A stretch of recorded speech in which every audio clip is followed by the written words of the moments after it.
We're now going to look at several examples where we're using the properties of logarithms to expand each of these logarithmic expressions. Let's recall what those properties of logarithms are. We're going to be using the product rule, which says that if I have the product of two things multiplied together in the argument of a logarithm, that can be expanded into the sum of two logarithms. So we have log base a of m plus log base a of m. We'll also be using the quotient rule, which is log base a of m divided by n when I have a quotient in the argument of a logarithm.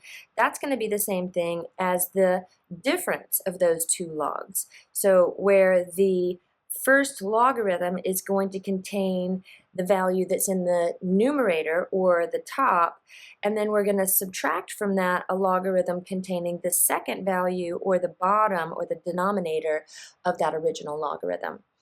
The third property that we're going to be employing here is the power rule, and that says that if I have log base a of m raised to some power or an exponent in the argument of the logarithm, that power, p, can be, I'm going to call it rainbowing it around. This kind of looks like a little bit of an arc or a rainbow, so I sometimes call this the rainbow rule, which is of course not an official name. It helps me to kind of remember that the p-value can be brought around to the front as a multiplier. We do need to make mention of the fact that it comes all the way to the front of the logarithm, not the front of the argument, but all the way out front of the logarithm here as a multiplier. So let's start with the first expression, log base 5 of x squared times y. Now, the first thing that we have to do is deal with this as a product, because we do have an exponent, but it's not an exponent on the entire argument. It's only an exponent on the x, so we can't use the power rule just yet.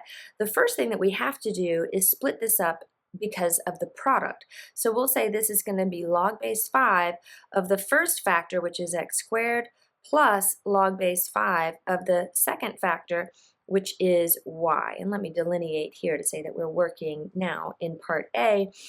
Now that I have it split up into the sum of two logarithms, now we can look at this power 2 as being power on the entire argument of this first logarithm.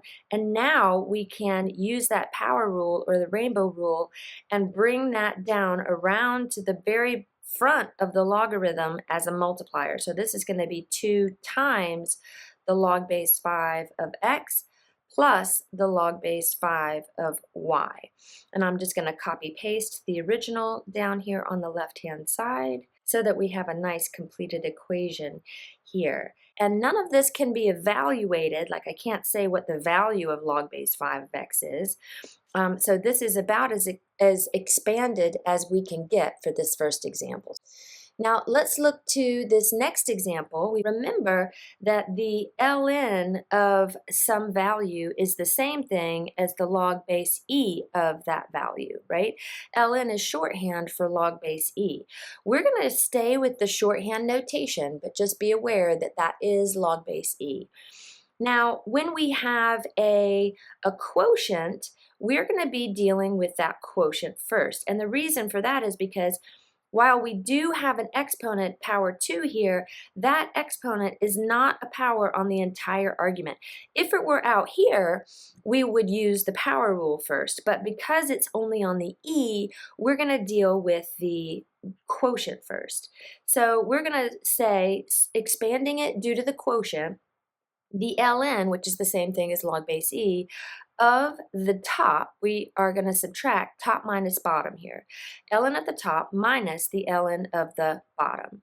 And now that we have it expanded like this, we can go ahead and use that power rule to bring that power 2 down around to the front as a multiplier. So we have 2 times the ln of e minus the ln of 7.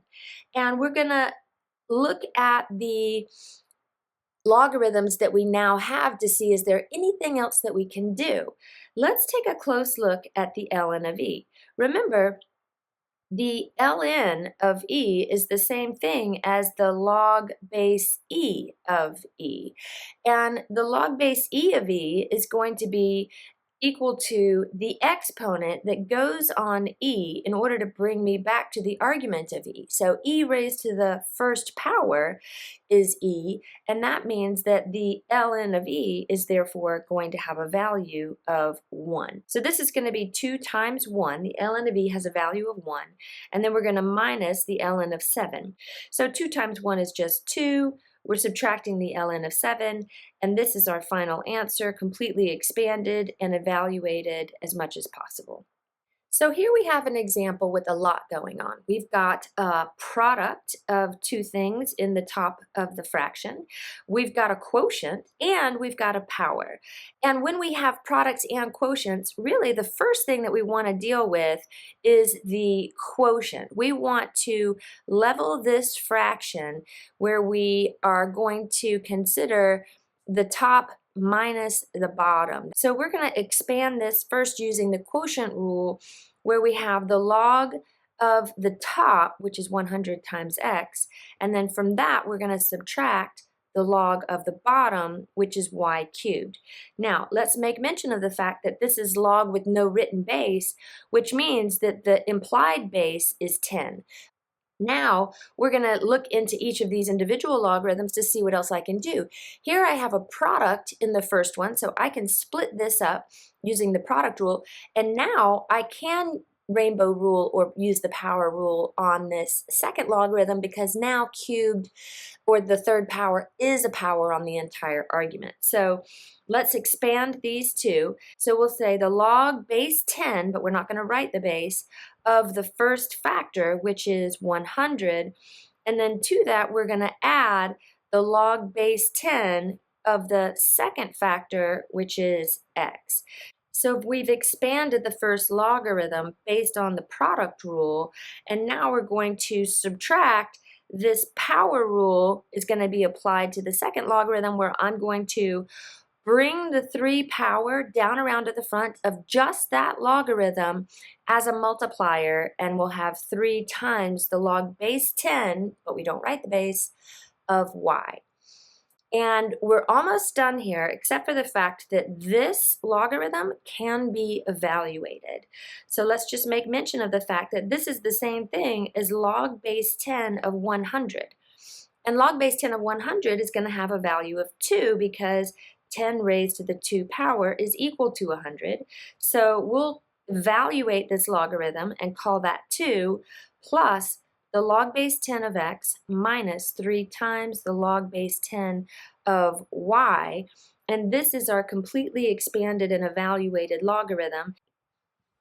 Our last example in this video is log base 2 of p squared times r divided by 8 times the square root of z.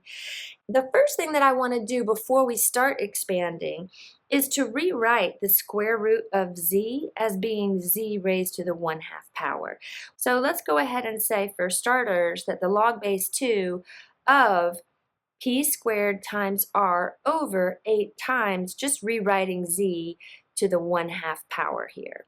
Now, again, the first thing that we want to deal with is the quotient, and we're going to deal with that quotient by using the quotient rule.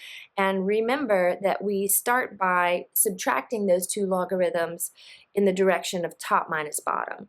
So we end up with the log base 2 of the top, or the numerator, is going to be p squared times r, and then from that we're going to subtract the log base 2 of the bottom, which is 8 times z to the 1/2 power. We can use the product rule on each of these because each of these have products. We're not allowed to use the power rule just yet because neither of those powers are powers on the entire argument. So let's start with the product rule. We'll expand this first one as a product. So this is going to be the log base 2 of p squared plus the log base 2 of r minus, now this second logarithm is going to expand into a sum, but we're subtracting that entire second logarithm and whatever it expands into. So we do need to open up parens to encapsulate that expansion. And so we'll say this is going to be the log base 2 of the first factor, which is 8. And since it's a product, we're going to say plus the log base 2 of the second factor, which is z to the 1/2 power. So now we keep going, and we're going to take this power 2. We are able to use the power rule now on this factor and this factor out here. So we're going to pull that 1/2 down around to the front of just its logarithm. We'll also in this step distribute the negative into this parenthesis as well. So we're going to have 2 times the log base 2 of p plus log base 2 of r. Now, distributing in the negative, we have minus the log base 2 of 8. Distributing in the negative and rainbow ruling that 1/2 down, we're going to have minus 1/2 log base 2 of z. We do have one of these logarithms that can be evaluated. Let's notice here that the log base 2 of 8 has a value of 3 because 2 cubed is equal to 8. So because this 3 occurs in the middle of this expression, I'm actually going to move it to the front so that it doesn't accidentally get tangled up in the argument of these other logarithms. So writing that -3 at the front, and then I'm going to have plus 2 times the log base 2 of p plus the log base 2 of r minus 1/2 times the log base 2 of z, and this is our final expansion. Nothing else can be evaluated or expanded for that logarithmic expression.